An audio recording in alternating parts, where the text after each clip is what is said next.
도대체 왜 다들 한국만 찾는 겁니까? 정회원은 한국이 아니라 일본이라고요. G7 정상회의장 한켠에서 일본의 낮은 절규가 새어나왔습니다.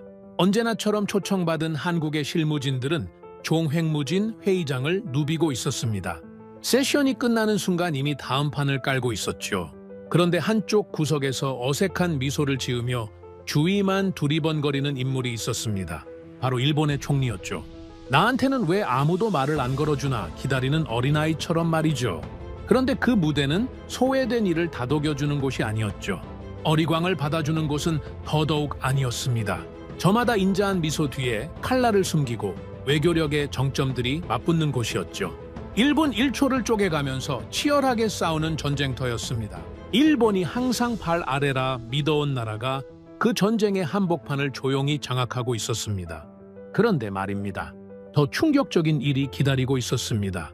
G7 완장을 차고 수십 년을 아시아의 대표라 자처하던 일본에게 우방이라 믿어온 나라들마저 하나둘 등을 돌리기 시작했습니다. 믿었던 나라들의 배신, 그리고 그 빈자리를 채우고 있는 단 한 나라. 대체 무슨 일이 벌어진 걸까요? 그 전에 잠깐 1초 만에 누를 수 있는 좋아요 버튼을 꾹 눌러주시면 영상 제작에 아주 큰 힘이 됩니다. 그럼 바로 시작하겠습니다. 긴급 보고가 들어온 건 공식 세션이 끝나기 직전이었습니다. 수행보좌관 다나카가 제 귀에 바짝 붙어 속삭였죠. 소장님, 한국 측 수행단이 또 움직입니다. 또 그 한 글자가 걸렸습니다. 저는 서류를 덮고 회견장을 훑었습니다. 그리고 그 순간 저는 보았습니다. 한국 대통령이 조용히 자리에서 일어나고 있었습니다. 서두르지 않았어요. 주변을 한번 천천히 살피더니 브라질 대통령 쪽으로 걸어갔습니다.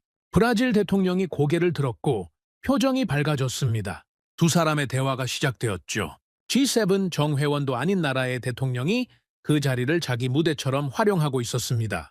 저는 천천히 시선을 돌렸습니다. 일본 총리는 구석 의자에 혼자 앉아 억지 미소를 짓고 있었어요.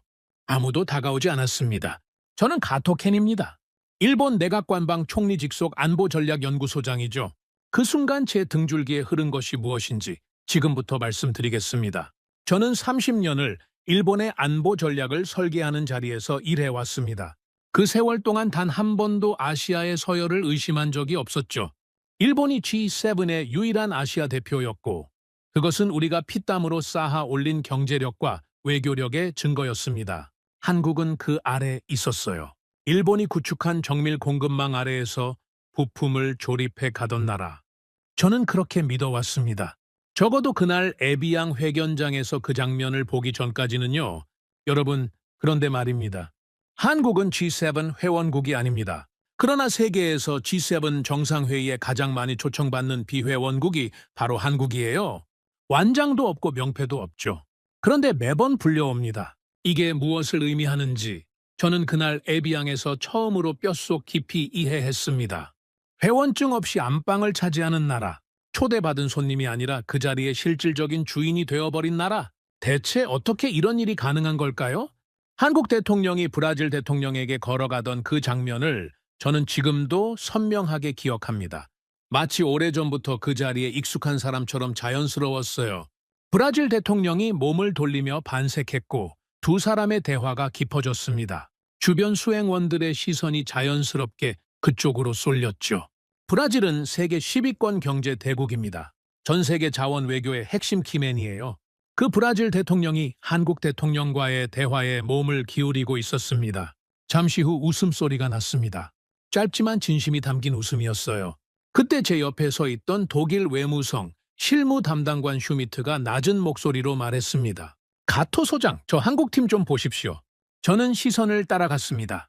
한국 수행단 실무진들이 회견장 가장자리에서 이미 다른 나라 참모들과 접선하고 있었어요. 메모를 주고받고 명함을 건네고 고개를 끄덕이며 무언가를 협의하고 있었죠. 슈미트가 혀를 찼습니다. 세션 끝난 지 5분도 안 됐는데 저 사람들은 쉬는 시간이 따로 없는 겁니까? 저는 아무 말도 하지 못했습니다. 사실이었으니까요. 한국 실무진들은 공식 세션이 끝나는 순간 이미 다음 판을 깔고 있었습니다. 대통령이 브라질 대통령과 대화를 나누는 동안 참모들은 각국 실무진과 후속 의제를 조율하고 있었죠. 분업이 아니었습니다. 동시다발이었어요. 슈미트가 다시 말했습니다. 솔직히 말하면 우리 독일 팀도 저 속도를 따라가기가 쉽지 않습니다. 한국이 이렇게까지 촘촘하게 움직이는 줄은 몰랐어요. 저는 속으로 생각했습니다. 나도 몰랐소. 저는 그 순간 반사적으로 일본 총리를 찾았습니다. 총리는 회견장 구석 의자에 혼자 앉아 있었어요. 억지로 유지하는 미소가 역력했죠. 아무도 다가오지 않았습니다. 수행보좌관 다나카가 제 옆으로 바짝 다가왔습니다. 소장님, 총리께서 좀 힘드신 것 같습니다. 저는 짧게 답했습니다. 힘드신 게 아니요. 소외되고 계신 거요. 다나카가 입술을 깨물었습니다. 아시아 유일의 G7 정회원이 그 화려한 완장을 차고 그 자리에 있으면서 정작 대화의 중심에는 단 한 발짝도 들어가지 못하고 있었습니다. 저는 그 장면을 보며 처음으로 무너지는 느낌을 받았어요. 일본 안보 전략의 30년이 흔들리는 소리가 들리는 것 같았습니다. 그런데 더 충격적인 사실이 있었습니다. 그것은 단순히 그날 하루의 이야기가 아니었다는 거죠. 에비앙 정상회의 기간 내내 한국 대통령의 동선은 멈추지 않았습니다. 세션과 세션 사이에 짧은 공백마다 움직였어요. 캐나다 총리와 짧은 대화를 나누고 독일 총리가 먼저 다가왔고 프랑스 대통령과 악수를 나눴죠. 공식 일정이 아니었습니다. 의전 절차도 없었어요. 그냥 그 공간을 읽고 움직이는 것이었습니다. 이틀째 되던 날 저녁 회견장 복도에서 프랑스 외무성 선임참모 뒤봉을 만났습니다. 그가 먼저 말을 걸어왔어요. 가토 소장, 이번 회의에서 한국 측 의제 설정 방식 눈치채셨습니까? 저는 잠시 답을 고르며 물었습니다. 어떤 부분 말씀이십니까? 뒤봉이 목소리를 낮췄습니다. 공식 의제 바깥에서 양자 채널을 먼저 여는 방식입니다. 공동성명 문구가 확정되기도 전에 이미 실무 합의를 만들어 놓더군요. 우리 팀이 파악한 것만 이틀 사이에 12개 나라입니다. 정식 회원국들이 테이블 위에서 싸우는 동안 한국은 테이블 아래를 이미 장악하고 있었습니다. 저는 아무 말도 하지 않았습니다. 반박할 문장이 없었습니다. 그것은 외교가 아니었습니다. 포위였어요. 만찬장에서는 더 잔혹한 장면이 펼쳐졌습니다. 트럼프 대통령이 자리에서 일어섰습니다. 만찬이 시작된 지 얼마 되지 않은 시점이었죠. 프로토콜 담당관의 얼굴이 굳어졌습니다. 트럼프는 유럽 정상들을 완전히 지나쳐 한국 대통령의 바로 옆자리에 나란히 앉았어요. 연 회장이 순간 조용해졌습니다. 그리고 90분 동안 자리를 뜨지 않았죠. 남북관계, 미 해군 안보, 조선협력.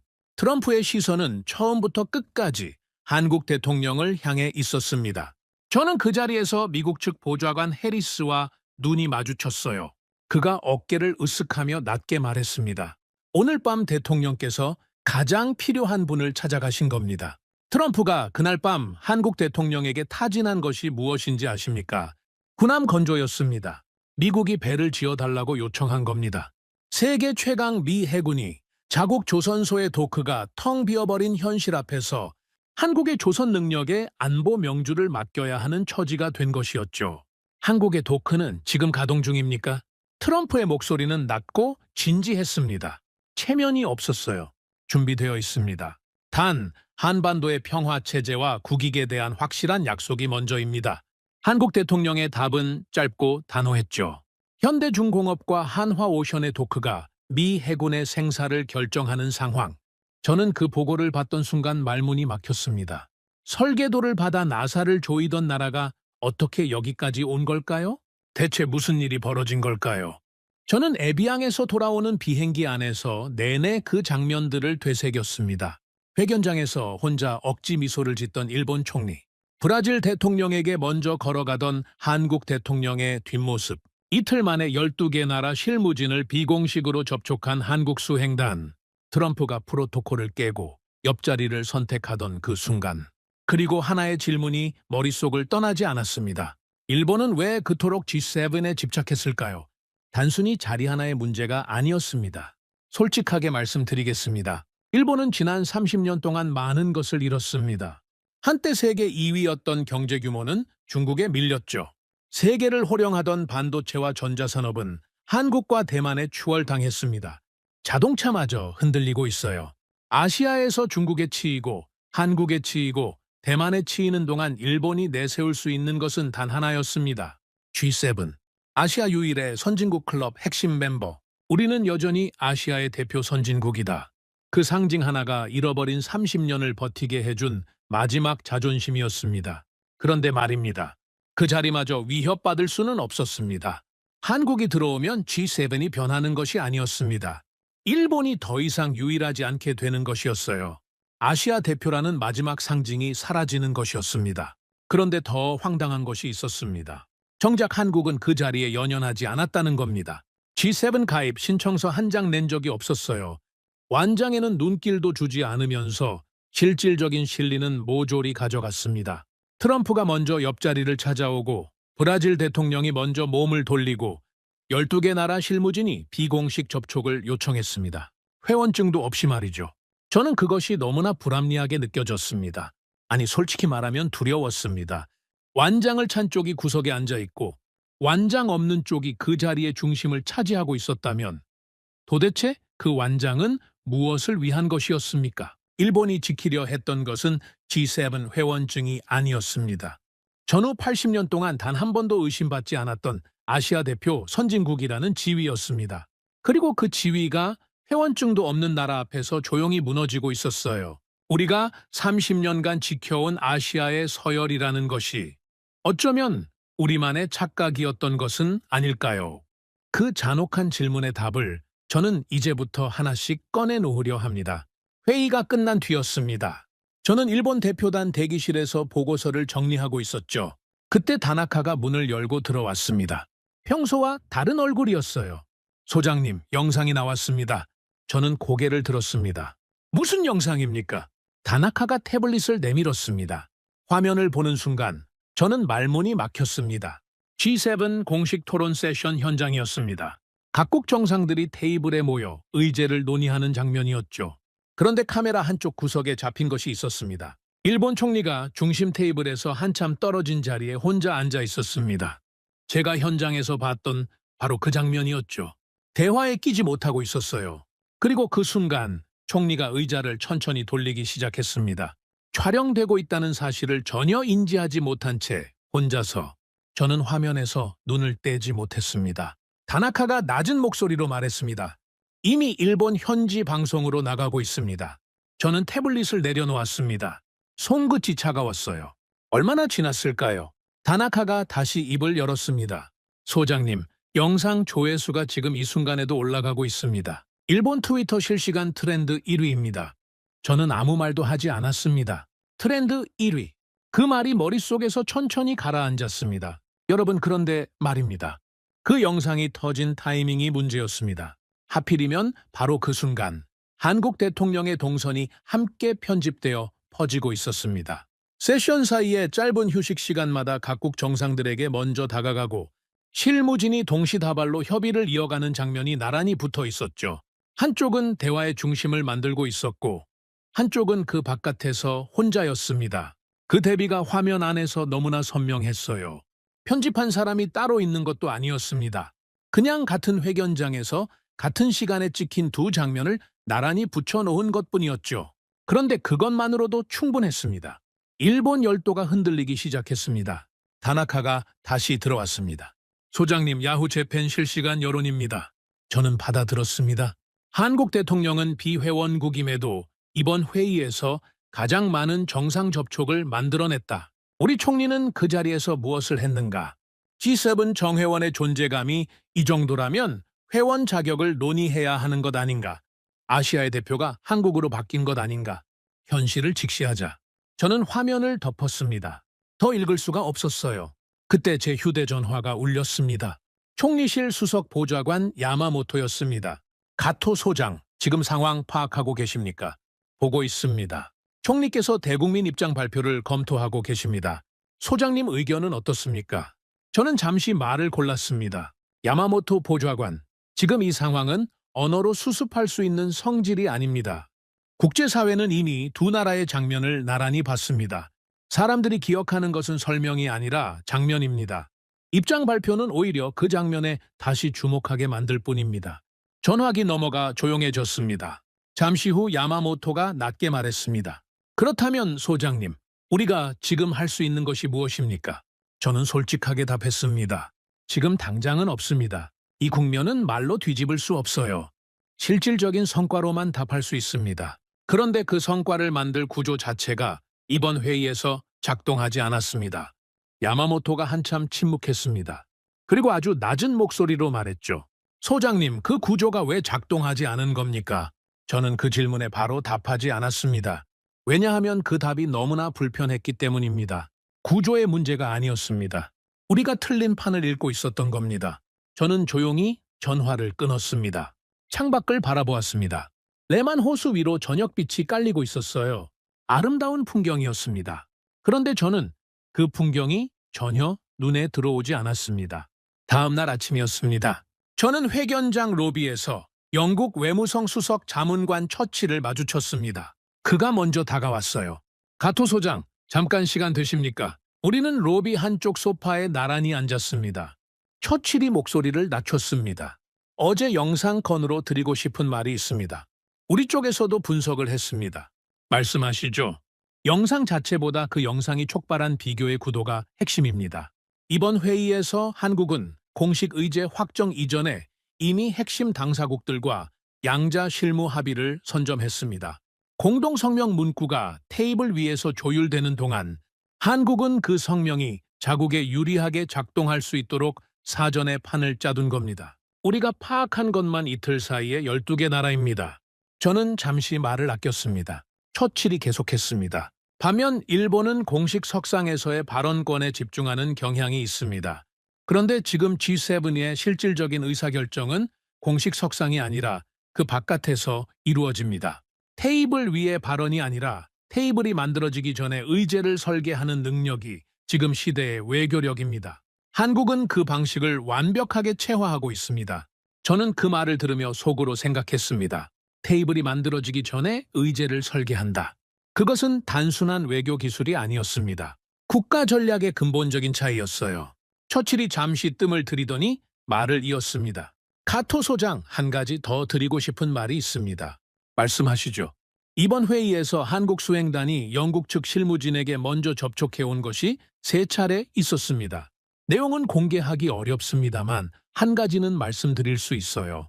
그들은 우리가 공식 의제로 올리기도 전에 우리의 입장을 이미 파악하고 있었습니다. 어떻게 그것이 가능했는지는 저도 아직 파악 중입니다. 저는 그 말을 듣고 등줄기가 서늘해졌습니다.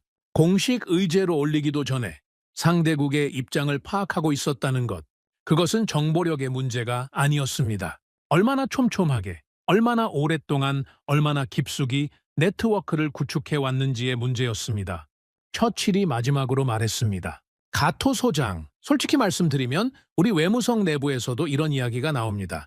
한국이 G7 가입에 관심이 없는 것이 오히려 한국에게 유리하게 작동하고 있다고요. 회원국이 되는 순간 분담금과 공동성명의 구속을 받습니다. 지금처럼 바깥에서 레버리지를 쥐는 것이 전략적으로 더 우월한 포지션일 수 있습니다. 저는 자리에서 일어서며 짧게 답했습니다. 좋은 분석입니다. 그리고 그것이 우리에게는 매우 불편한 진실이기도 합니다. 처칠이 고개를 끄덕였습니다. 우리는 악수를 나누고 헤어졌습니다. 로비를 걸어 나오며 저는 생각했습니다. 일본이 두려워했던 것은 한국의 G7 진입이었습니다. 그런데 현실은 그보다 훨씬 잔혹한 방향으로 전개되고 있었어요. 한국은 그 자리에 들어오지도 않은 채 이미 그 자리의 실질적인 주도권을 가져가고 있었습니다. 그리고 그것을 지금 영국 외무성도, 프랑스 외무성도, 전 세계 언론도 목격하고 있었습니다. 일본만 빼고 저는 대기실로 돌아왔습니다. 그런데 더 잔혹한 소식이 기다리고 있었습니다. 대만이었습니다. 일본의 가장 확실한 우방이라 믿었던 대만의 유력 방송이 그 영상을 메인으로 다루기 시작했습니다. 다나카가 보고서를 내밀었습니다. 소장님, 대만 CTI 뉴스 내용입니다. 저는 천천히 읽었습니다. 패널들의 분석은 거침없었어요. 이번 G7에서 가장 주목해야 할 나라는 한국이다. 비회원국임에도 가장 많은 정상 접촉을 만들어냈고 공식 의제 바깥에서 실질적인 합의를 선점했다. 한국 외교의 핵심은 완장이 아니라 대체 불가능한 실질적 가치에 있다. 반면 일본은 정회원임에도 이번 회의에서 독자적인 의제를 단 하나도 주도하지 못했다. 외교력은 자리가 만드는 것이 아니라 그 나라가 가진 것이 만든다. 저는 보고서를 천천히 내려놓았습니다. 우방이라 믿었던 나라에서 나온 말이었습니다. 적이 비판하는 것은 견딜 수 있습니다. 그런데 우방이 객관적 분석이라는 이름으로 내리는 평가는 다른 차원의 충격이에요. 그것은 감정이 아니었습니다. 냉정한 데이터였습니다. 저는 그날 밤 혼자 방에 앉아 오랫동안 생각했습니다. 일본이 지켜온 것과 한국이 만들어 온 것, 그 두 가지의 무게가 지금 이 순간 얼마나 다른 것인지를요. 처칠의 말이 머릿속을 맴돌았습니다. 테이블이 만들어지기 전에 의제를 설계하는 능력. 우리는 지금껏 테이블 위에서 싸우는 것을 외교라고 믿어왔습니다. 그런데 한국은 테이블이 만들어지기도 전에 이미 승부를 끝내고 있었습니다. 그 답은 이미 전 세계의 카메라와 분석가들이 내려버렸습니다. 우리에게 남은 질문은 단 하나였습니다. 일본은 지금부터 무엇을 할 것인가? 에비앙에서 돌아온 지 사흘째 되던 날이었습니다. 저는 도쿄 내각관방 집무실 책상 앞에 앉아 오래된 서랍을 열었습니다. 그 안에는 제가 6년 동안 한 번도 꺼내지 않은 파일 하나가 있었죠. 두꺼운 갈색 봉투였습니다. 겉면에는 아무것도 적혀 있지 않았어요.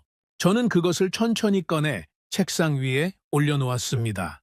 그리고 한참을 바라보았습니다. 6년 전 제가 직접 설계에 참여했던 문서였습니다. 여러분, 그런데 말입니다. 에비앙에서 제가 목격한 것들이 자꾸만 머릿속을 맴돌았습니다.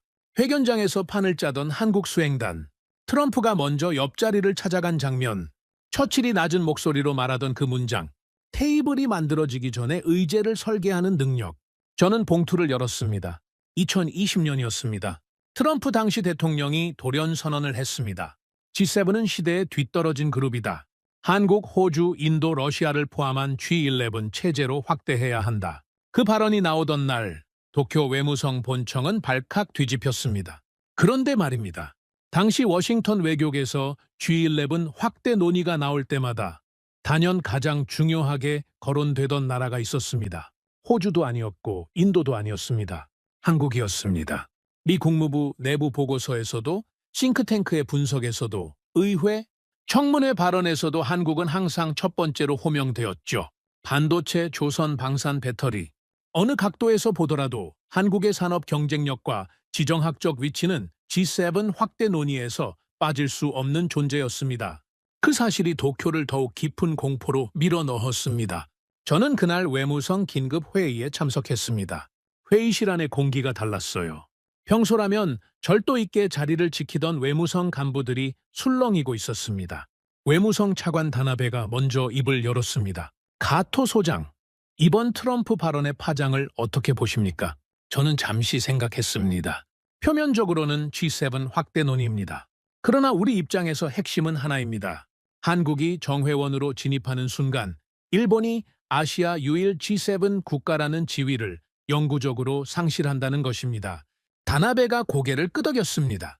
그래서 우리가 무엇을 해야 합니까? 저는 그 질문에 망설임 없이 답했습니다. 그때의 저는 지금의 저와 달랐습니다. 막아야 합니다. 모든 수단을 동원해서. 지금 생각하면 그것이 시작이었습니다. 우리가 걸어 들어간 함정의 시작이었죠. 작전은 빠르게 설계되었습니다. 일본 외무성은 워싱턴 DC, 주요 싱크탱크와 미 의회 안보위 관계자들을 대상으로 비공식 브리핑을 시작했습니다. 브리핑의 내용은 하나였어요. 한국은 G7의 가치를 공유하기에 아직 미성숙하다. 안보관이 편향되어 있고 독자적인 방산 노선은 서방 동맹체계의 불안 요소가 된다. 저는 그 브리핑 문건을 직접 검토하는 역할을 맡았습니다. 지금 그 문건을 다시 읽으면 솔직히 부끄럽습니다. 외교 선진국의 보고서라고 하기엔 너무나 옹색했습니다. 논리가 아니라 감정이 앞서 있었어요. 분석이 아니라 두려움이 담겨 있었지요.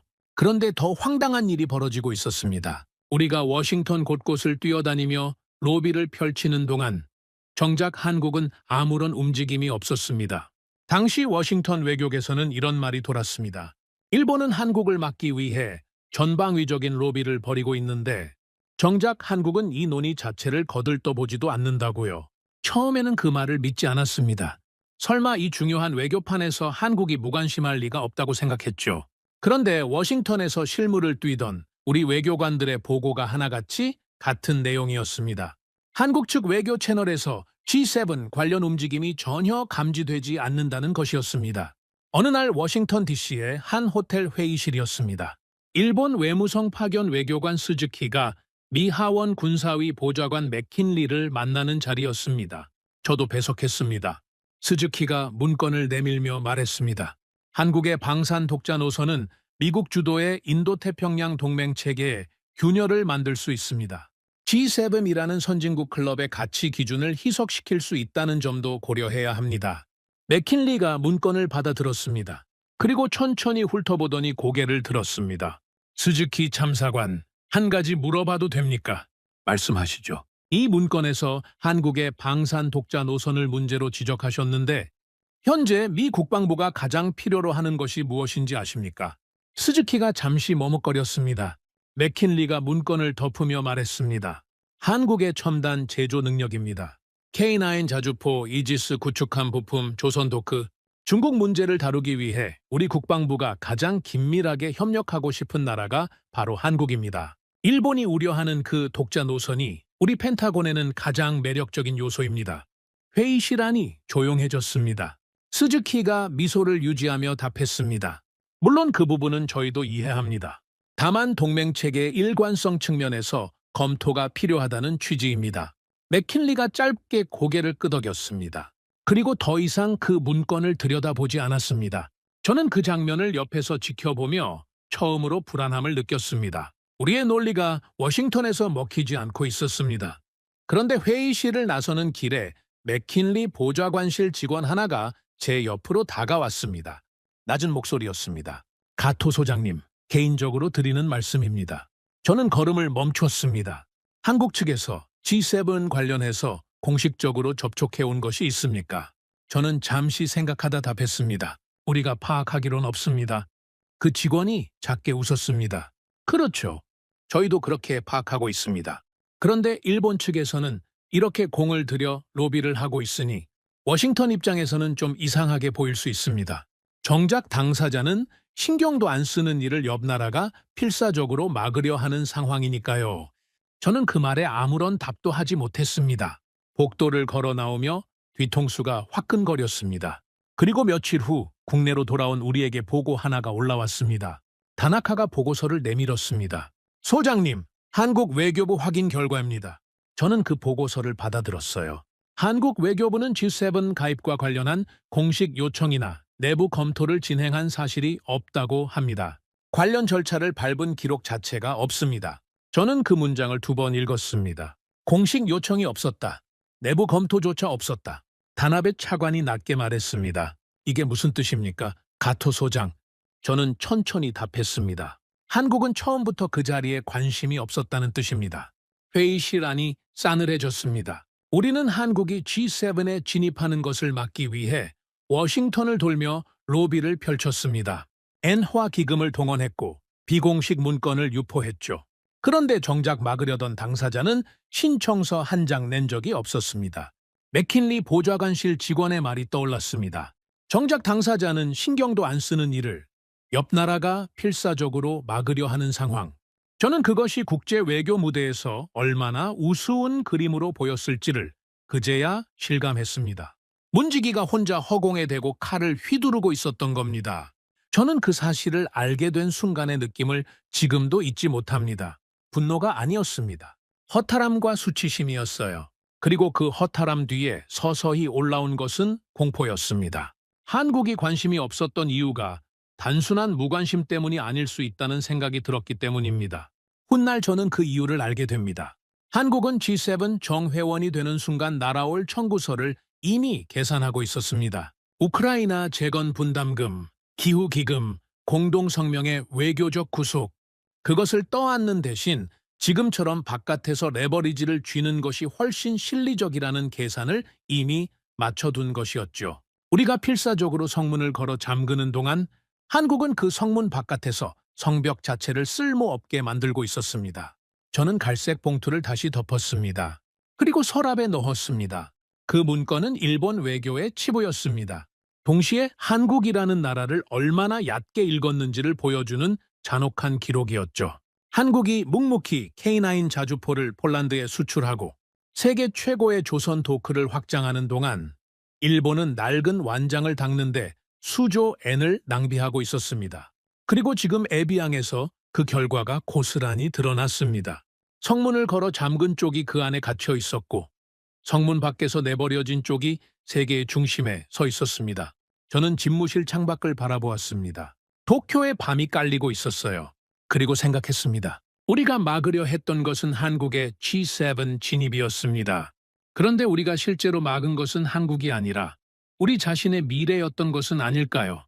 그 질문이 밤새 저를 놓아주지 않았습니다. 에비앙 정상회의를 분석하면서 저는 한 가지 이상한 점을 발견했습니다. 세계가 한국을 원하고 있었어요.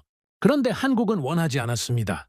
트럼프가 먼저 옆자리를 찾아갔지만 한국은 군함 협력의 대가로 한반도 평화 체제를 요구했어요. G7이 한국을 끌어들이려 했지만 한국은 가입 신청서 한 장 낸 적이 없었습니다. 세계가 먼저 문을 열었는데 한국은 그 문 앞에서 조용히 계산기를 두드리고 있었죠. 저는 그 패턴이 낯설지 않다는 것을 깨달았습니다. 어디선가 본 적이 있었어요. 그때 다나카가 집무실에 들어왔습니다. 소장님, 에비앙 보고서 최종본 검토 완료됐습니다. 저는 파일을 받아들다가 잠시 멈췄어요. 다나카 잠깐 앉아보시오. 다나카가 의아한 표정으로 자리에 앉았습니다. 세계가 한국을 원하는데 한국이 원하지 않는 이 상황. 이상하지 않습니까? 솔직히 말씀드리면 처음엔 이해가 안 됐습니다. 저는 고개를 끄덕였어요. 저도 처음엔 그랬습니다. 그런데 이게 사실 처음 있는 일이 아니에요. 2021년에도 똑같은 일이 있었습니다. 다나카가 고개를 들었어요. 2021년의 말씀입니까? 그렇습니다. 제네바에서 벌어진 일이었어요. 들어보겠습니까? 이 이야기를 하기 전에 먼저 한 가지를 짚어야 합니다. 한국은 2021년에 선진국이 된 것이 아니에요. 이미 오래전부터 선진국이었습니다. 1996년 OECD에 가입했고 2009년에는 원조를 받는 나라에서 원조를 주는 나라로 전환했어요. 반도체 세계 1위, 조선 세계 1위, 방산 수출 급성장. 어느 지표를 봐도 선진국이었죠. 그런데 웅크타드, UN 무역개발회의, 공식 문서에는 여전히 개발도상국으로 분류되어 있었어요. 한국이 그 지위를 고집하고 있었기 때문이었습니다. 이유가 있었죠. WTO 협상에서 개도국 지위를 유지하면 관세 협상에서 유리한 위치를 점할 수 있었어요. 자국 농업을 지킬 수 있었습니다. 반도체를 수출하고 군함을 짓는 나라가 농업 보호를 위해 개도국 완장을 고집하고 있었던 겁니다. 그런데 여기서 재미있는 것이 있습니다. 국제무역 세계에서 개도국 지위는 단순히 가난하다는 딱지가 아니에요. 관세를 높게 유지할 권리, 정부 보조금 규제 완화, 농업 보호 조항까지 실질적인 경제적 이익이 수반되는 전략적 카드였죠. 경제학자들은 이것을 전략적 지위 관리라고 부릅니다. 그리고 한국은 그 전략을 25년 동안 매우 계산적으로 써온 나라였어요. 다나카가 실소를 터뜨렸습니다. 그런 이유가 있었군요. 그렇다면 한국만 그런 전략을 쓴 겁니까? 아닙니다. 세계 2위 경제대국으로 올라선 중국도 최근까지 WTO에서 개도국 지위를 유지하며 각종 혜택을 챙겨왔습니다. 미국이 강하게 문제 제기를 하게 된 원인 중 하나였죠. 사실 중국은 선진국이라고 보기에는 무리가 있습니다. 그런데 한국은 누가 봐도 선진국이었어요. 그러면서도 한국은 중국보다 훨씬 더 정교하게 이 카드를 운용했어요. 1996년 OECD 선진국 클럽에 가입했으면서도 2009년 원조를 주는 나라들의 모임에 합류했으면서도 WTO에서는 여전히 개도국이라고 버텼으니까요. 다나카가 고개를 갸웃거렸어요. 그런데 국제사회가 그것을 계속 용납했습니까? 저는 잠시 생각하다 답했습니다. 용납했죠. 그런데 한계가 있었어요. OECD 선진국 클럽에 가입했고 원조를 주는 나라가 됐고 반도체와 조선으로 세계 시장을 휩쓰는 나라가 WTO에서 저희 아직 개도국이니까 농산물 시장은 지켜주세요라고 말하는 상황. 국제사회가 이걸 더 이상 좌시하지 않겠다고 결심한 것은 어쩌면 시간 문제였습니다. 다나카가 낮게 말했어요. 그래서 2021년에 결국 터진 겁니까? 그렇습니다. 2021년 7월 제네바에서 웅크타드 무역개발이사회가 열렸어요. 그리고 대한민국을 개발도상국 그룹에서 선진국 그룹으로 재분류한다는 안건이 상정됐습니다. 저는 당시 제네바 주재 외교관 나카무라와 나눈 통화 내용을 다나카에게 전했어요. 나카무라는 표결장 분위기가 심상치 않다고 했습니다. 유럽 대표들이 먼저 문제를 제기했어요. 한국을 개도국으로 분류하는 것 자체가 국제기구의 신뢰도를 해친다는 주장이었습니다. 유럽 측 수석 대표가 한국 대표단에게 직접 말했다고 했죠.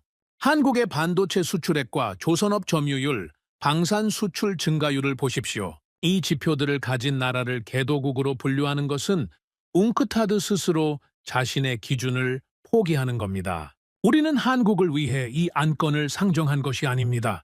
국제기구의 신뢰도를 위해 상정한 거예요. 다나카가 낮게 말했어요. 한국을 위해서가 아니라 국제기구 신뢰도를 위해서라는 말이군요. 그렇습니다. 한국을 개도국으로 놔두면 웅크타드 자체가 웃음거리가 된다는 뜻이었죠. 그런데 한국은 계속 버텼어요. 며칠 후 나카무라에게 추가 보고가 들어왔는데 이번엔 미국까지 가세했다고 했습니다. 한국이 계속 개도국 지위를 고수하겠다면 WTO 협상 테이블에서 공식 문제 제기를 하겠다는 압박이 들어왔다는 거예요. 다나카가 고개를 끄덕였습니다. 유럽이 밀어붙이고 미국이 압박하고 국제기구가 규정을 들이미는 상황이었군요. 그렇습니다. 그런데 그 압박들 앞에서 한국은 조용히 계산을 마쳤어요. 더 이상 버텨봤자 잃는 것이 더 많다는 결론이 났겠죠. 한국 대표단은 강한 반대에서 침묵으로 전환했습니다. 포기가 아니었어요. 계산이 완료됐다는 신호였죠. 다나카가 물었어요. 결과가 어떻게 됐습니까? 만장일치 통과였습니다. 반대표가 단 하나도 없었어요. 웅크타드가 설립된 1964년 이후 개도국에서 선진국 그룹으로 이동한 나라는 단 한 곳도 없었습니다. 57년 역사상 최초의 사례였죠. 타나카가 잠시 말을 잃었습니다. 저는 계속했어요. 그런데 더 충격적인 것은 한국의 반응이었습니다. 짧은 수락 성명만 냈어요.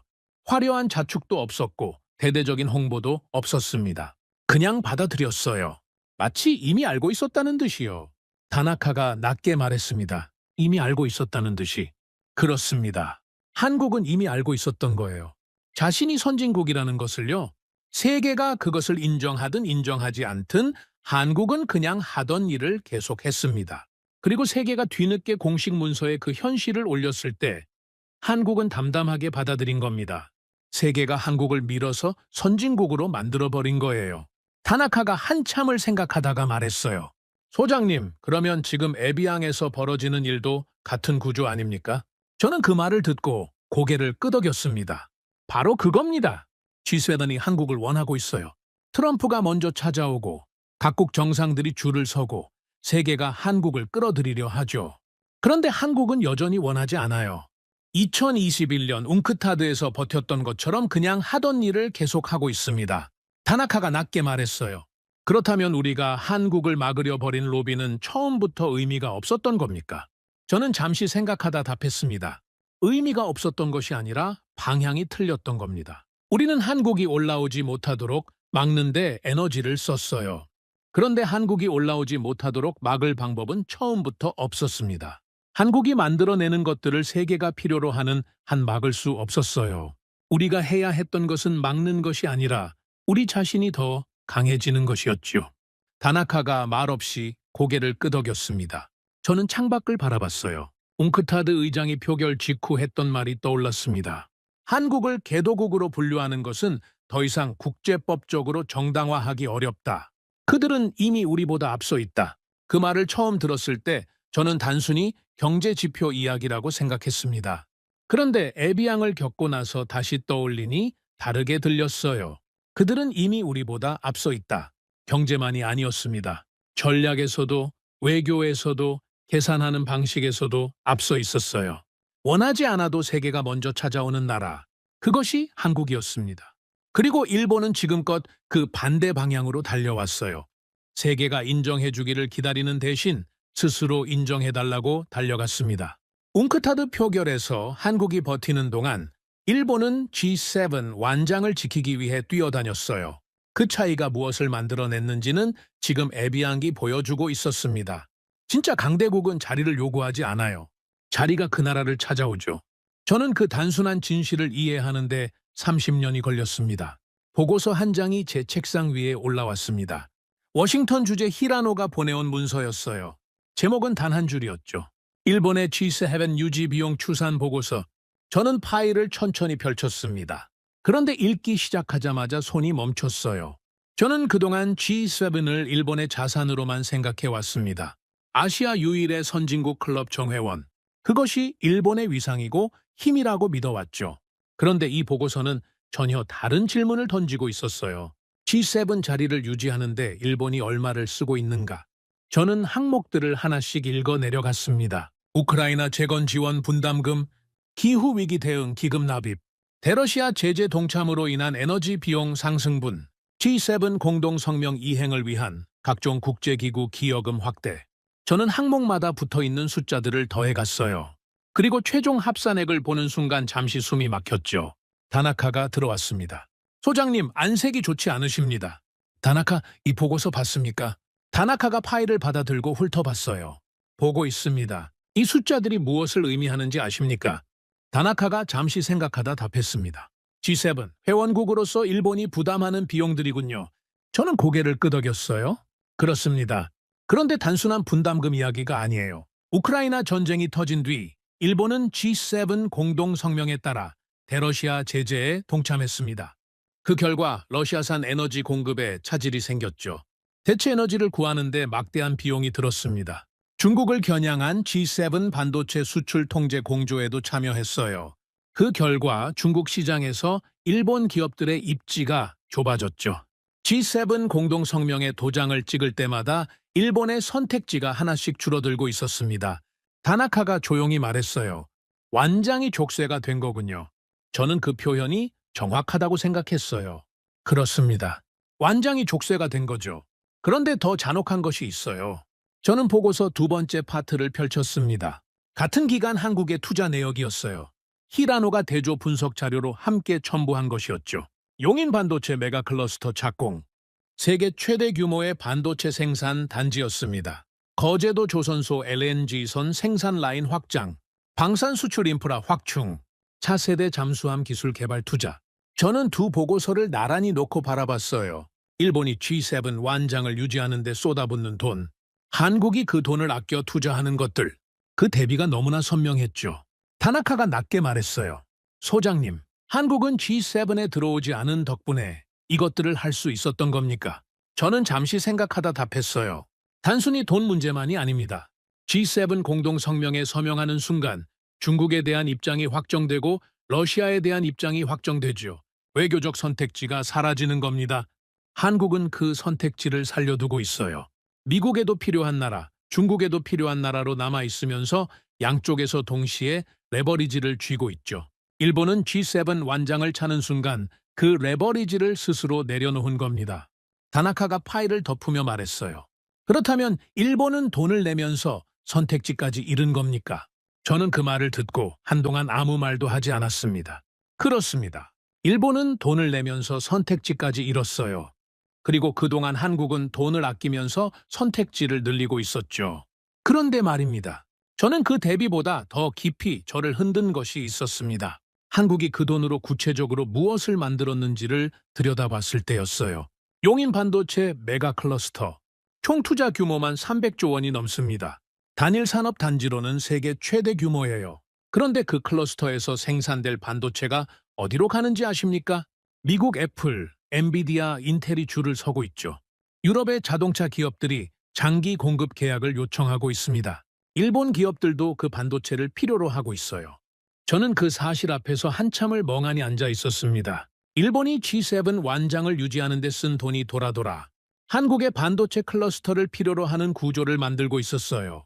완장 값을 내면서 결국 그 완장 없는 나라의 제품을 사야 하는 처지가 된 거죠. 저는 그 대목에서 처음으로 회의감이 들었습니다. 회의감이라는 말이 맞는지 모르겠어요. 한탄에 가까웠습니다. 한국이 반도체 클러스터를 짓는 동안 일본은 무엇을 하고 있었습니까? G7 회의 준비를 하고 있었습니다. 한국이 LNG선 생산 라인을 확장하는 동안 일본은 무엇을 하고 있었습니까? G7 공동성명 문구를 조율하고 있었죠. 한국이 차세대 잠수함 기술을 개발하는 동안 일본은 무엇을 하고 있었습니까? G7 분담금 청구서를 받아들고 있었어요. 저는 그 그림이 머릿속에서 너무나 선명하게 그려져서 오히려 말문이 막혔습니다. 30년 동안 안보 전략을 분석해 온 사람으로서 이 단순한 대비를 왜 지금에야 이렇게 선명하게 보게 됐는지가 더 부끄러웠어요. 저는 히라노에게 전화를 걸었습니다.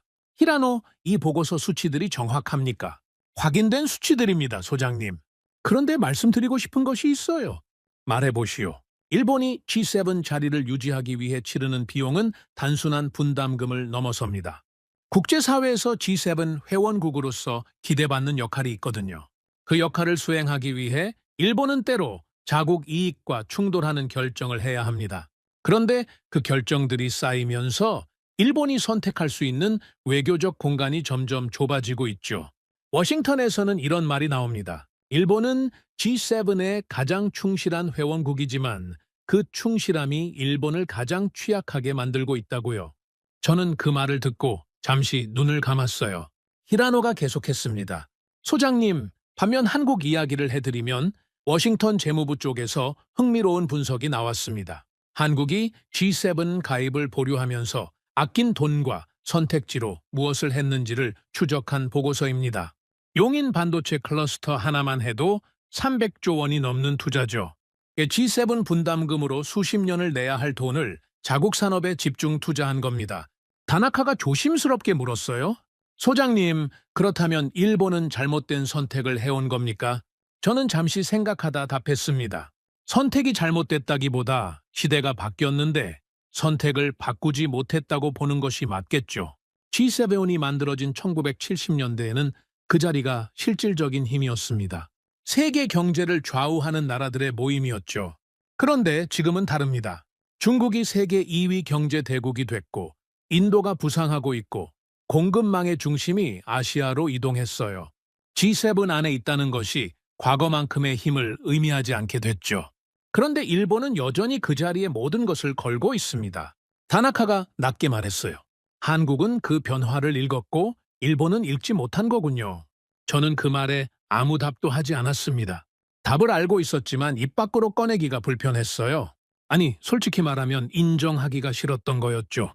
저는 보고서 마지막 페이지를 펼쳤어요. 히라노가 첨부한 메모가 있었습니다. 일본은 G7 완장을 유지하기 위해 청구서를 받고 있습니다. 한국은 그 청구서를 거부하고 반도체 공장을 짓고 있습니다. 그리고 그 반도체 공장이 이제 G7 전체의 공급망을 쥐고 있습니다. 저는 그 메모를 읽고 파일을 덮었어요. 체면을 유지하는데 목숨을 거는 나라와 실력을 쌓는데 목숨을 거는 나라. 그 두 나라가 지금 같은 시대를 살고 있었죠. 그리고 어느 쪽이 옳은 선택이었는지를 에비앙이 보여줬습니다. 조선소가 보여줬어요. 반도체 클러스터가 보여줬죠. 저는 한 가지 생각이 머릿속을 떠나지 않았습니다. 일본이 G7 완장을 지키기 위해 쏟아부은 그 에너지를 다른 곳에 썼다면 어떻게 됐을까? 한국처럼 멈추지 않고 계속 기술을 쌓았다면, 한국처럼 청구서를 거부하고 공장을 지었다면 그 질문의 답이 너무나 선명해서 오히려 더 괴로웠어요. 그리고 그 괴로움이 차에 가시기도 전에 더 잔혹한 현실이 날아오고 있었습니다.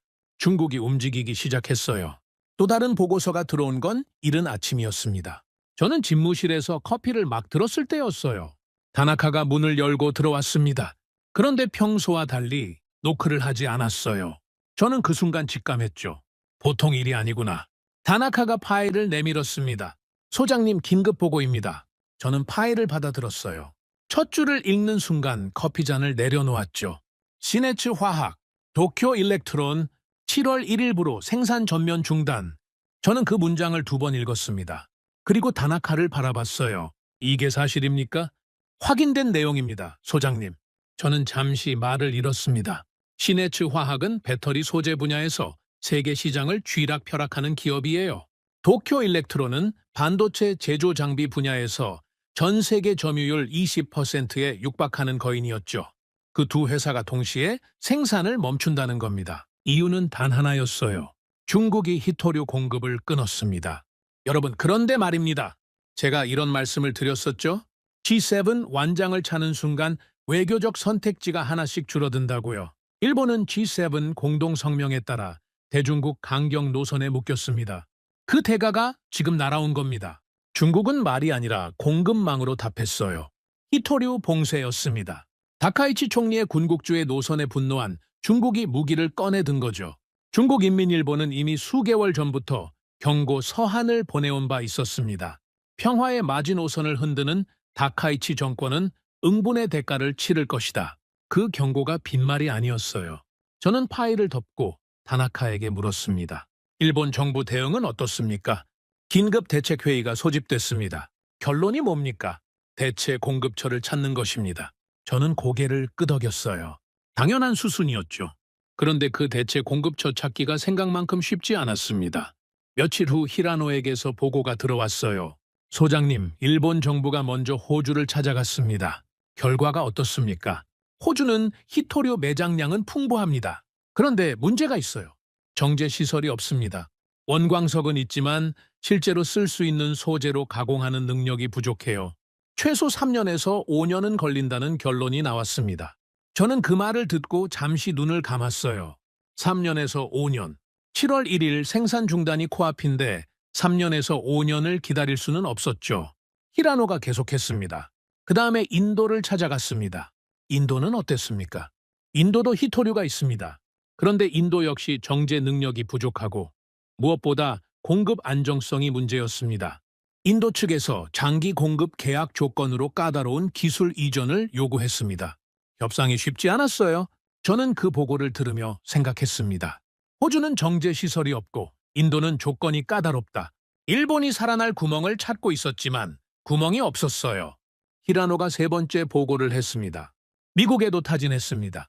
미국은요. 미국도 히토류 공급망 재건을 추진 중이지만 아직 초기 단계입니다. 자국 수요를 충당하기도 빠듯한 상황이에요. 일본에 공급할 여력이 없다는 결론이 나왔습니다. 저는 탁자를 손가락으로 천천히 두드렸어요. 호주, 인도, 미국 모두 실패했습니다.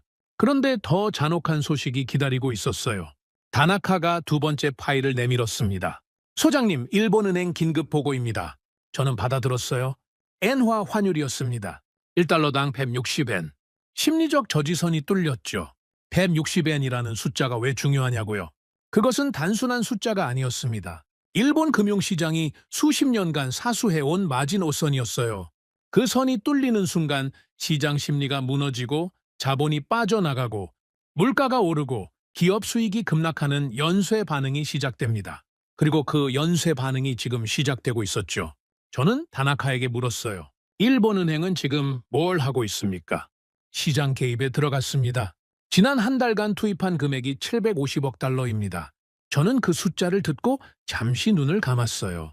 750억 달러, 약 100조 원이었죠. 100조 원을 쏟아부었습니다. 그런데 환율은 계속 올라가고 있었어요. 다나카가 조용히 말했습니다. 소장님, 시장이 일본은행의 개입 자체를 믿지 않고 있습니다. 저는 그 말을 듣고 등줄기가 서늘해졌어요. 중앙은행이 100조 원을 쏟아부어도 시장이 움직이지 않는다는 것. 그것은 통화 정책의 실패가 아니었습니다. 국가 신뢰도의 붕괴였죠. 그때 워싱턴에서 히라노가 다시 긴급 연락을 해왔어요. 소장님, 지금 펜타곤이 발칵 뒤집혔습니다. 무슨 일입니까? 시네츠 화학과 도쿄 일렉트론의 가동 중단 소식이 전해지자마자 미 합참에서 긴급 회의가 소집됐습니다. 미군 반도체 공급 라인 일부가 일본 부품에 의존하고 있거든요. 회의에서 즉각 대체 공급처를 찾으라는 지시가 떨어졌습니다. 찾았습니까? 히라노가 낮은 목소리로 말했어요.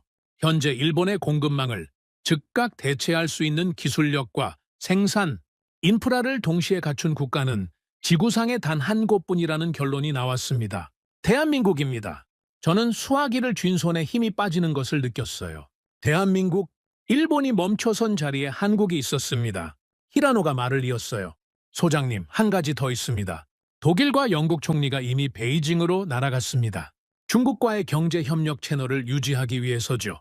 실용을 택한 겁니다. 그런데 다카이치 총리는 여전히 양자택일을 외치고 있습니다. 국제사회에서 일본만 혼자 다른 방향을 보고 있는 거예요. 저는 전화를 끊었습니다. 그리고 한참을 창밖을 바라봤어요. 독일과 영국은 실용을 택했습니다. 중국과 싸우는 대신 협력 채널을 유지했죠. 그런데 일본은 G7 완장 때문에 그 선택지가 없었어요. 공동성명에 도장을 찍은 순간부터 이미 예정된 결말이었습니다. 다나카가 조심스럽게 물었어요. 소장님, 한국은 어떻습니까? 한국도 히토류를 중국에 의존하고 있지 않습니까? 저는 잠시 생각하다 답했습니다. 그게 핵심이죠. 한국도 히토류를 중국에서 수입합니다. 그런데 한국은 지난 몇 년간 수입처를 철저하게 다변화해 왔어요. 호주, 캐나다, 아프리카 광산과의 장기 계약을 체결하며 중국 의존도를 단계적으로 낮춰왔습니다. 반면 일본은 G7 완장을 차고 중국과 대립하면서도 공급망 다변화에는 소홀했죠. 싸울 준비는 했지만 버틸 준비는 안 한 겁니다. 다나카가 말없이 고개를 끄덕였어요. 저는 계속했습니다. 완장을 차고 싸우려면 먼저 뒤를 지켜야 했죠. 그런데 우리는 앞에서 싸우는 데만 정신이 팔려 뒤가 열려 있다는 것을 몰랐어요. 한국은 싸우지 않으면서 뒤를 먼저 닫았습니다. 그 차이가 지금 이 순간 모든 것을 결정하고 있죠. 그날 저녁 추가 보고가 들어왔어요. 일본 자동차 업계였습니다. 배터리 소재 공급이 끊기면서 전기차 생산 라인이 순차적으로 멈추고 있었죠. 전자업계도 마찬가지였어요. 반도체 장비 공급이 차질을 빚으면서 국내 폐앱 일부가 가동률을 낮추고 있었습니다. 연쇄 도미노가 시작된 겁니다. 저는 보고서를 덮었어요. 호주는 정제 시설이 없었고, 인도는 조건이 까다로웠고, 미국은 여력이 없었습니다. 일본이 찾아다닌 모든 문이 닫혀 있었어요. 그리고 결국 하나의 문만 열려 있었습니다. 한국이었습니다.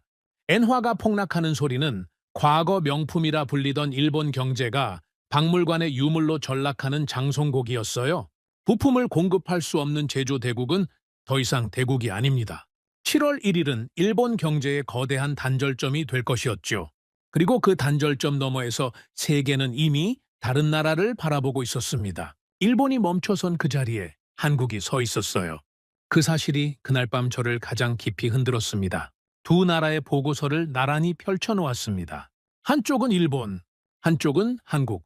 같은 시간, 같은 무대, 같은 에비앙 만찬장에서 벌어진 일이었죠.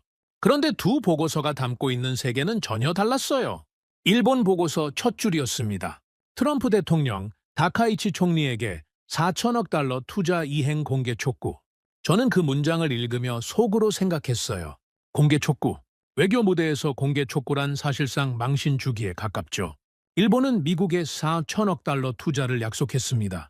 그런데 이행이 지지부진했어요. 트럼프는 그것을 참지 않았죠.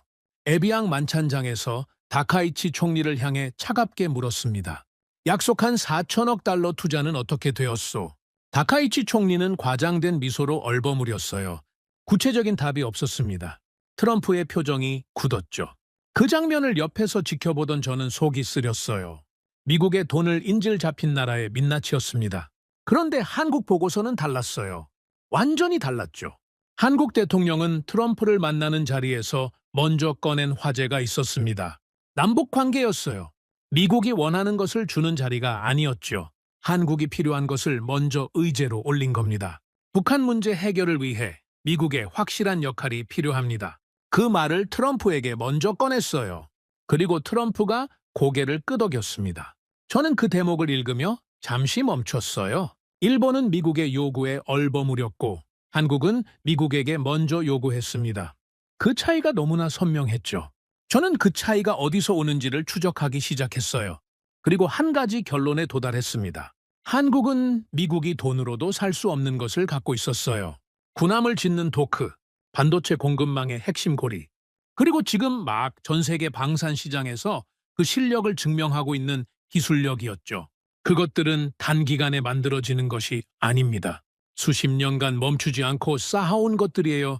일본이 G7 완장을 닦는 동안 한국은 그것들을 쌓았습니다. 여러분, 그런데 말입니다. 에비앙에서 벌어진 일 중 저를 가장 깊이 흔든 장면이 따로 있었습니다. 한국 대통령의 에비앙 일정표를 들여다봤을 때였어요. 공식 세션 사이 짧은 공백마다 양자 회담이 빼곡히 채워져 있었습니다. 그중에 두 가지 회담이 눈에 들어왔어요. 독일 총리와의 양자 회담, 그리고 바로 이어진 캐나다 총리와의 양자 회담. 저는 그 두 회담이 단순한 외교적 만남이 아니라는 것을 알고 있었습니다. 현재 한국과 독일은 약 62조 원 규모의 캐나다 잠수함 수주전에서 정면으로 맞붙고 있어요. 한국 하나오션과 HD 현대중공업 컨소시엄, 독일 티센크루프 마린 시스템, 이 두 나라가 캐나다 해군의 차세대 잠수함 12척을 놓고 치열한 경쟁을 벌이고 있었습니다. 그런데 에비앙에서 한국 대통령은 경쟁 상대국인 독일 총리를 먼저 만났어요. 그리고 20분 후 발주국인 캐나다 총리를 만났습니다. 같은 날, 같은 장소에서 연달아. 저는 그 일정이 결코 우연이 아니라는 것을 알고 있었어요. 62조 원짜리 수주전의 판세를 외교 무대에서 직접 움직이려는 의도였습니다. 저는 히라노에게 전화를 걸었어요. 히라노, 에비앙에서 한국 대통령이 독일 총리와 캐나다 총리를 연달아 만난 것 어떻게 분석됩니까? 히라노가 잠시 생각하다 답했습니다. 소장님, 워싱턴에서 이 장면을 눈여겨본 사람들이 있습니다. 단순한 외교 일정이 아니라는 거죠. 한국 대통령이 독일 총리에게 경쟁 관계를 넘어 공동 연구 개발과 제3국 진출 협력을 먼저 제안했다고 합니다. 맞붙고 있는 경쟁 상대에게 협력 모델을 먼저 내민 겁니다. 그리고 20분 뒤 캐나다 총리에게는 방산 강국, 한국이 캐나다 안보 역량 강화에 적극 기여할 준비가 돼 있다고 말했어요. 저는 그 말을 듣고 잠시 눈을 감았습니다. 경쟁 상대에게 협력 모델을 제안하고 발주국에게 안보 기여 의지를 밝히고 그 두 가지를 20분 간격으로 같은 날 처리한 겁니다. 히라노가 계속했어요. 소장님, 이 수주전에서 독일이 유리하다는 평가가 우세했습니다. 나토 동맹국이라는 정치적 유대감 때문이죠. 그런데 한국이 맹추격하면서 박빙 구도가 됐습니다. 이유가 있어요. 한국이 제안한 납기가 압도적으로 빠릅니다. 독일의 212CD급은 막 개발이 시작된 신형 잠수함이라 아직 실전 배치된 함선이 없어요. 반면 한국의 제안 모델은 이미 한국 해군에서 실제로 운용 중인 잠수함입니다. 검증된 함선이라는 거죠. 저는 그 말을 듣고 다시 한번 생각했어요. 독일은 전통과 명성을 팔고 있었습니다. 한국은 이미 물속을 달리고 있는 잠수함을 팔고 있었죠. 그 차이가 62조 원짜리 수주전의 판도를 바꾸고 있었어요. 다나카가 조심스럽게 물었습니다. 소장님, 잠수함 분야는 독일이 세계 최고 수준 아닙니까? 유보트에 전통이 있지 않습니까? 저는 잠시 생각하다 답했어요. 전통은 있죠. 그런데 캐나다가 지금 필요한 것은 전통이 아닙니다. 빠른 납기와 검증된 기술이에요. 그리고 한 가지 더 있습니다. 무엇입니까? 한국은 잠수함만 파는 것이 아닙니다. 잠수함과 납기와 검증된 실전 경험에 안보 협력 패키지를 통째로 팔고 있어요. 독일이 군함 전문 업체라서 제한할 수 없는 것들을 한국은 산업 전체를 동원해서 패키지로 묶어냅니다. 한화그룹이 캐나다 기업 5곳과 전략적 투자 협력 양해 각서를 체결했고 현대차그룹이 수소 인프라 협력 카드를 꺼낸 것도 그 일환이에요. 잠수함 수주전이 아니라 국가 대 국가의 산업 패키지 대결로 판 자체를 바꿔버린 겁니다. 다나카가 낮게 말했어요. 그렇다면 독일은 잠수함 하나를 팔려는데 한국은 나라 전체를 파는 겁니까? 저는 그 표현이 정확하다고 생각했습니다. 그렇습니다. 그리고 그 방식은 잠수함에서만 쓰인 것이 아니에요. 저는 현대로템 이야기를 꺼냈어요. 프랑스 알스톰은 한때 유럽 철도 산업의 절대 강자였습니다. 떼제베를 만든 나라의 기술력이었죠. 그런데 우즈베키스탄 고속철도 수주전에서 현대로템에 완패했어요. 이유가 있었습니다. 현대로템은 철도 차량만 판 것이 아니었어요. 첨단 디지털 제어 시스템과 현지 유지보수 인프라를 통째로 패키지로 제안했습니다. 프랑스는 철도 차량을 팔았지만 현대로템은 철도 운영 시스템 전체를 팔았죠. 수주전이 끝난 뒤 알스톰 내부에서 이런 말이 나왔다고 합니다. 우리는 20세기 방식으로 싸웠고 한국은 21세기 방식으로 싸웠다고요. 다나카가 말했어요. 캐나다 잠수함 수주전도 똑같은 구도군요. 그렇습니다. 한국은 분야가 달라도 방식이 같아요. 제품 하나를 파는 것이 아니라 그 나라가 필요로 하는 것을 통째로 설계해서 파는 겁니다. 그것이 프랑스를 이긴 방식이고 지금 독일과 맞붙고 있는 방식이죠. 저는 그 무렵 영국 해군 이야기도 들었습니다. 영국 해군의 핵심 군수 지원함 건조 계약이 한국 거제도 조선소와 체결됐다는 내용이었어요. 저는 히라노에게 다시 물었습니다. 히라노, 영국이 자국 군함을 한국 조선소에 맡긴 것을 영국 내에서는 어떻게 받아들이고 있습니까? 히라노가 잠시 뜸을 들이다 답했어요. 소장님, 영국 내부에서도 논란이 있었다고 합니다. 자국 조선업을 살려야 한다는 주장과 현실적으로 납기와 비용 면에서 한국을 따라갈 수 없다는 주장이 충돌했어요. 그런데 결국 결론은 하나였습니다. 지금 영국 조선소가 감당할 수 있는 수준이 아니라는 것이었죠. 그래서 한국을 선택했습니다. 저는 그 말을 듣고 한동안 말이 없었어요. 한때 세계 바다를 지배하던 나라가 자국 군함을 한국 조선소에 맡긴 것은 단순한 수주 계약이 아니었습니다. 영국 스스로 자국의 한계를 인정한 순간이었죠. 그리고 그 한계를 채워줄 수 있는 나라로 한국을 선택한 겁니다. 저는 두 보고서를 다시 나란히 펼쳤습니다. 일본 보고서, 한국 보고서, 같은 시간, 같은 무대. 그런데 두 나라가 만들어낸 결과는 전혀 달랐어요. 일본은 트럼프에게 투자 약속 이행을 추궁당했습니다. 한국은 트럼프에게 먼저 요구했고, 독일 총리에게 협력을 제안했고, 캐나다 총리에게 안보 기여를 약속했어요. 철도, 잠수함, 군함. 분야는 달랐지만 방향은 하나였습니다. 유럽의 오랜 강자들이 하나씩 한국의 기술과 납기와 패키지 전략 앞에서 선택을 강요받고 있었어요. 그리고 그들의 등 뒤에서 일본은 홀로 히토류 봉쇄를 맞으며 생산 라인을 멈추고 있었습니다. G7 완장을 닦는 동안 세계가 어떻게 재편되고 있었는지를 일본은 너무 늦게 알아챘어요. 그 잔혹한 현실이 한동안 저를 놓아주지 않았습니다. 니홍에이자이 신문을 펼친 것은 이른 아침이었습니다. 저는 커피를 들고 집무실 책상에 앉아 있었어요. 1000면을 넘기다 한 기사에서 손이 멈췄습니다. 일본 조선 3사 LNG선 건조 재건 사업 공동 착수. 저는 기사를 천천히 읽기 시작했어요. 이마바리 조선, 가와사키 중공업을 포함한 일본 주요 조선사들이 손을 잡았습니다. 2035년까지 매년 3척에서 5척의 LNG 운반선을 자국 조선소에서 건조하겠다는 목표였죠. 처음 몇 줄은 희망적으로 읽혔어요. 일본이 다시 일어서려 한다는 의지가 느껴졌습니다. 그런데 기사를 읽어 내려갈수록 손끝이 차가워졌죠. 문제는 건조 능력이었습니다. 일본은 2019년을 끝으로 LNG선 건조를 완전히 포기했어요. 5년이 넘는 시간 동안 건조 실적이 단 한 건도 없었습니다. 저는 그 문장에서 잠시 멈췄어요. 단 한 건도 없었다. 여러분, 이것이 무엇을 의미하는지 아십니까? 조선업은 자동차 공장과 다릅니다. 라인을 멈췄다가 다시 켜는 방식으로 작동하지 않아요. 배 한 척을 지으려면 수백 개의 협력사가 동시에 움직여야 하죠.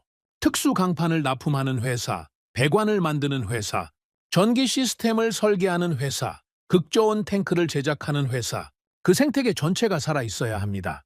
그런데 5년 동안 한 척도 짓지 않으면 어떻게 될까요? 협력사들이 문을 닫습니다. 숙련된 용접공들이 다른 업종으로 떠나죠.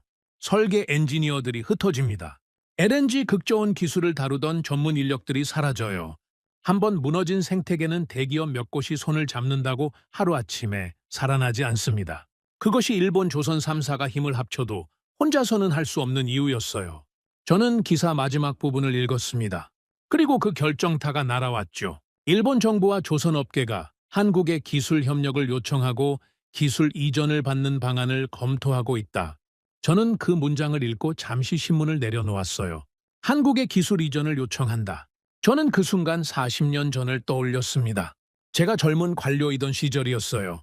당시 일본 조선소에는 한국에서 온 연수생들이 있었습니다. 거제도, 울산, 목포에서 건너온 젊은 엔지니어들이었죠. 그들은 일본 기술자들 옆에서 용접을 배우고 선박 공정을 처음부터 하나씩 익혔어요. 저는 그 시절 연수생 한 명을 기억합니다. 이름은 기억나지 않아요. 조용하고 눈빛이 예리한 청년이었습니다. 쉬는 시간에도 도면을 들여다보고 있었어요. 당시 우리 기술자 한 명이 그 청년에게 물었죠. 왜 그렇게 열심히 하는 거요? 그 청년이 답했습니다. 언젠가 우리가 더 잘 만들 거니까요. 그 말을 들은 우리 기술자가 웃었습니다. 패기는 좋다고 했죠. 그런데 그 청년의 말이 현실이 됐습니다. 그것도 40년 만에. 그 역전이 일어나는 데 걸린 시간이 불과 40년이라는 사실이 가장 충격적이었어요. 한 세대가 바뀌는 시간입니다. 그 시간 동안 한국과 일본의 상황이 완전히 역전된 거예요. 다나카가 들어왔습니다. 소장님, 신문 보셨습니까? 보고 있습니다. 다나카가 조심스럽게 앉았어요. 솔직히 말씀드리면 저는 이 기사를 보고 처음엔 이해가 안 됐습니다. 일본 조선 3사가 힘을 합치면 못할 게 없다고 생각했거든요. 저는 고개를 저었습니다. 그게 착각이요, 다나카. 3사가 힘을 합친다고 해서 없어진 생태계가 살아나지는 않아요. 지금 일본 조선소 현장이 어떤지 아십니까? 다나카가 고개를 저었어요. 지방 조선소 도크에는 잡초가 자라고 있습니다. 크레인이 녹슬었어요. 한때 수천 명이 일하던 현장에 이제 수백 명도 채 남지 않았죠. 40대 이하 숙련 용접공이 없습니다. 극저온 탱크를 다룰 수 있는 전문 인력은 몇십 명도 안 남았어요. 그 사람들이 은퇴하면 그 기술은 일본에서 완전히 사라집니다. 다나카가 낮게 말했어요. 그러면 한국은 어떻게 그 생태계를 유지했습니까? 저는 잠시 생각하다 답했습니다. 한국은 멈추지 않았습니다. 일본이 LNG선 건조를 포기하던 2019년에도 그 이후에도 한국은 계속 지었어요. 수주가 줄어도 기술 개발을 멈추지 않았고 인력을 놓지 않았습니다. 그 차이가 지금 이 기사 한 줄로 나타난 거예요. 다나카가 잠시 말을 아꼈다가 물었어요. 소장님, 일본이 왜 포기했습니까? 2019년에. 저는 그 질문에 솔직하게 답했습니다. 한국에는 기술에서 밀렸고 중국에는 가격에서 밀렸기 때문이요. 고부가 가치 선박은 한국이 앞서 있었고 저가 물량 경쟁은 중국이 압도했습니다. 일본이 설 자리가 사라진 거죠. 그래서 포기를 택했어요. 그런데 그 포기가 지금 더 깊은 수렁을 만들었습니다. 저는 기사를 다시 들여다봤어요. LNG 운반선은 단순한 배가 아닙니다. 일본은 발전과 도시가스에서 LNG의 98%를 해상 수입에 의존하고 있어요. LNG선이 에너지 생명줄이나 다름없는 나라가 그 배를 짓는 능력을 스스로 포기했던 겁니다. 경쟁에서 밀렸다는 이유로 에너지 안보의 핵심 수단을 내다버렸어요. 그리고 이제 그 대가를 치르고 있었습니다. 저는 히라노에게 전화를 걸었어요. 히라노, 일본 조선업계 기사 봤습니까? 봤습니다, 소장님. 워싱턴에서도 반응이 있습니다. 어떤 반응입니까? 미국 측에서 흥미롭게 보고 있습니다. 미국도 자국 조선업 재건을 추진 중인데 일본마저 한국의 기술 이전을 요청하는 상황이 되니까요. 미국 입장에서는 오히려 확신이 생겼다는 분위기입니다. 무슨 확신입니까? 결국 조선업에서 답은 한국뿐이라는 거죠. 미국도 일본도 각자 이유는 다르지만 한국을 필요로 하는 구조가 되어버렸습니다. 소장님, 워싱턴 쪽에서 이런 표현을 쓰더군요. 조선업 세계 지도에서 한국이 빠지면 나머지 나라들이 답을 찾을 수 없다고요. 저는 전화를 끊고 잠시 창밖을 바라봤어요. 조선업 세계 지도에서 한국이 빠지면 나머지 나라들이 답을 찾을 수 없다.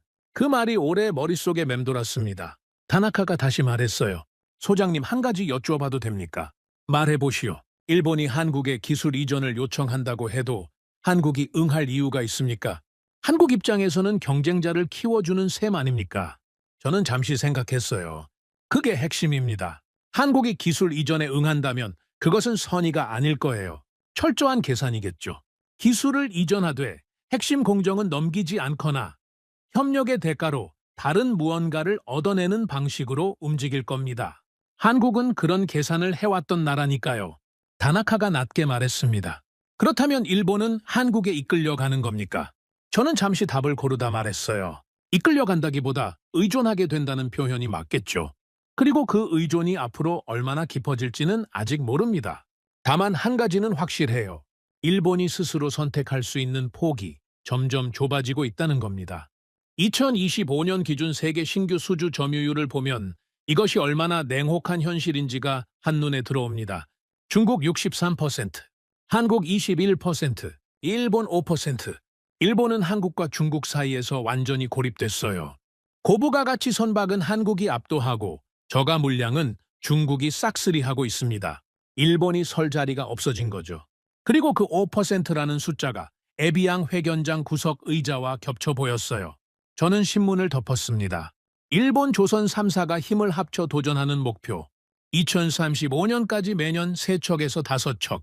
그런데 현재 한국은 매년 LNG선을 수십 척씩 수주하고 있습니다. 일본이 10년을 공들여 달성하려는 목표가 한국의 일상이에요. 그리고 그 목표를 달성하기 위해 일본은 한국의 도움이 필요하죠. 40년 전 일본이 한국에 기술을 가르쳐 주던 시절이 있었습니다. 거제도와 울산의 젊은 엔지니어들이 일본 조선소에서 연수를 받던 시절이었죠. 그 시절로부터 40년이 지났습니다. 그리고 지금 그 관계가 완전히 뒤집혔어요. 저는 그 역전이 하루아침에 일어난 것이 아니라는 것을 알고 있었습니다. 한국이 멈추지 않는 동안 일본이 멈춰 있었던 거예요. 경쟁에서 밀렸다는 이유로 포기를 선택하는 동안 한국은 포기하지 않았습니다. 그 차이가 40년을 쌓아 지금 이 기사 한 줄이 됐죠. 보고서는 예상치 못한 곳에서 날아왔습니다. 주대만 일본 대사관이었어요. 다나카가 파일을 내밀며 낮게 말했습니다. 소장님, 대만 CTI 뉴스 긴급 모니터링 보고입니다. 저는 파일을 받아들었어요. CTI 뉴스. 대만에서 가장 영향력 있는 시사 방송 중 하나였습니다. 일본 입장에서는 오랫동안 가장 우호적인 외국 언론 중 하나라고 여겨온 매체였죠. 대만과 일본은 역사적으로 긴밀한 관계를 유지해 왔습니다. 반중 정서를 공유하고 민주주의 가치를 함께 내세우고 서로를 아시아의 우방이라 불러왔어요. 그 CTI 뉴스가 움직였습니다. 저는 보고서를 읽기 시작했어요. CTI 뉴스 메인 시사 프로그램이 일본 다카이치 정권을 집중 분석하는 특집 방송을 내보냈습니다. 방송 분량만 2시간이 넘었어요. 저는 보고서에 첨부된 방송 요약본을 천천히 읽었습니다. 패널들의 말은 거침없었어요. G7 회견장에서 혼자 의자를 돌리며 소외된 총리의 모습이 전 세계에 중계됐습니다. 그것이 오늘날 일본 외교의 현주소입니다. 저는 그 문장에서 잠시 멈췄어요. 그것이 오늘날 일본 외교의 현주소입니다. 그것은 제가 에비앙에서 직접 목격한 장면이었습니다. 그런데 그 장면을 일본의 우방이라 믿었던 대만이 전 세계를 향해 공개적으로 선언하고 있었어요. 저는 계속 읽었습니다. 일본 GDP 4조 달러, 중국 GDP 18조 달러, 그리고 한국의 수출 성장률과 방산 수주 증가율. 지금 동아시아의 실질적인 역학을 보십시오. 중국은 이미 일본의 4배가 넘는 경제 규모를 갖췄습니다. 그리고 한국은 반도체, 조선, 방산, 배터리 분야에서 일본을 완벽하게 추월했습니다. 일본이 아시아 대표 선진국이라는 지위는 이제 데이터가 뒷받침하지 않습니다. 저는 파일을 덮었습니다. 그리고 한참을 그 자리에 앉아 있었어요. 다나카가 조심스럽게 말했습니다. 소장님, 주대만 일본 대사관에서 긴급 전문이 왔습니다. 이 방송을 일본 내에서 확산되지 않도록 통제하는 방안을 검토해야 한다는 내용입니다.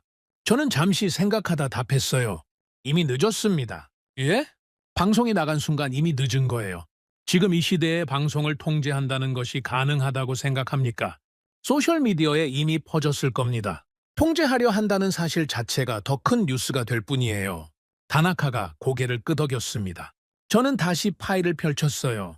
보고서 마지막 부분에 일본 내각조사실 반응이 있었습니다. 반박할 문장을 찾지 못했습니다. 대만 패널들이 제시한 데이터는 모두 공개된 팩트였습니다. 공식적으로 반론을 제기하기 어렵습니다. 저는 그 문장을 읽고 잠시 눈을 감았어요. 반박할 문장을 찾지 못했습니다. 그것이 일본 내각조사실이 내린 결론이었습니다. 저는 히라노에게 전화를 걸었어요. 히라노, 대만 방송 봤습니까? 봤습니다, 소장님. 워싱턴에서도 모니터링하고 있습니다. 반응이 어떻습니까? 히라노가 잠시 뜸을 들이다 답했어요. 소장님, 솔직히 말씀드리면 워싱턴 분위기는 놀라움보다는 확인에 가깝습니다. 이미 알고 있던 것을 대만이 공개적으로 선언한 것뿐이라는 반응이에요. 저는 전화를 끊고 창가로 걸어갔습니다. 도쿄의 밤이 깊어지고 있었어요. 그리고 저는 그 자리에서 오랫동안 생각했습니다. 에비앙에서 돌아온 이후 저는 수많은 보고서를 읽었어요. 수많은 숫자를 추적했습니다. 수많은 사건의 흐름을 분석했죠. 그런데 그날 밤 저는 처음으로 그 모든 것을 내려놓고 한 가지 질문과 마주했습니다. 우리는 대체 무엇을 잘못 본 걸까요? 저는 30년 동안 한국을 분석해온 사람이에요. 내각관방 안보전략연구소장으로서 수백 건의 보고서를 검토했습니다. 한국의 방산 수출을 분석했고, 한국의 조선업을 추적했고, 한국의 외교 노선을 평가했죠. 그런데 그 30년 동안 저는 단 한 번도 한국의 시각에서 생각해 본 적이 없었습니다. 항상 일본의 시각에서 한국을 봤어요. 일본이 아시아의 중심이라는 전제 위에서 한국을 분석했습니다. 그런데 한국은 그 전제 자체를 신경 쓰지 않았어요. 저는 그 사실이 그날 밤 가장 충격적으로 다가왔습니다. 우리가 보고 있던 게임판과 한국이 뛰고 있던 게임판은 애초에 달랐던 겁니다. 우리는 아시아의 서열이라는 게임을 하고 있었어요. G7 완장을 지키는 게임, 한국이 올라오지 못하도록 막는 게임. 그런데 한국은 그 게임판에 없었습니다. 한국은 전혀 다른 게임을 하고 있었어요.